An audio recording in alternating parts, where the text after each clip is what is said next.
আসসালামু আলাইকুম রহমতুল্লাহ। আমার সামনে যে মিনারটি দেখা যায় এই মিনারটি হলো মসজিদে নববীর মুয়াজ্জিনদের আজান দেওয়ার স্থান। এখানে দাঁড়িয়ে আজান দেন এবং নামাজের সময় মোকাল্লিদ হিসেবে তাকবীর পাঠ করেন। আর লাল সুতো দিয়ে যে ব্যারিকেড দেওয়া রয়েছে এটাই হলো পৃথিবীর বুকে সবথেকে শ্রেষ্ঠতম জায়গা রিয়াদুল জান্নাহ। আর এই মিনারটিও রিয়াদুল জান্নাহর ভিতরে অবস্থিত। আমি অপেক্ষামান হিসেবে এখানে অপেক্ষারত আছি রিয়াদুল জান্নাহর ভিতরে ঢোকার জন্য। প্রায় 1 ঘন্টার মতো সময় এখানে আমি ইবাদত বন্দিগি করেছি। একটু পরে আমাদের জন্য খুলে দেওয়া হবে ভিতরে ঢোকার জন্য।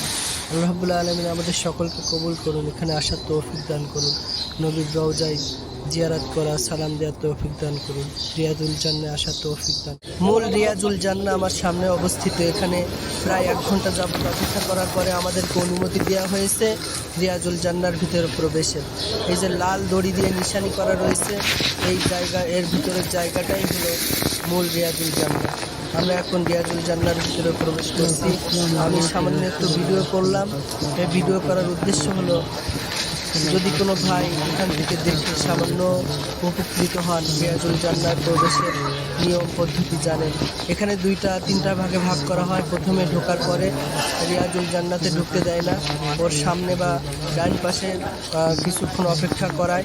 আমরা প্রায় 1 ঘন্টার মধ্যে এখানে ইবাদত বন্দি করেছি। এখন হয়তো বা ভিডিওটা ক্লিয়ার হয়নি, তার জন্য দুঃখিত, সরি।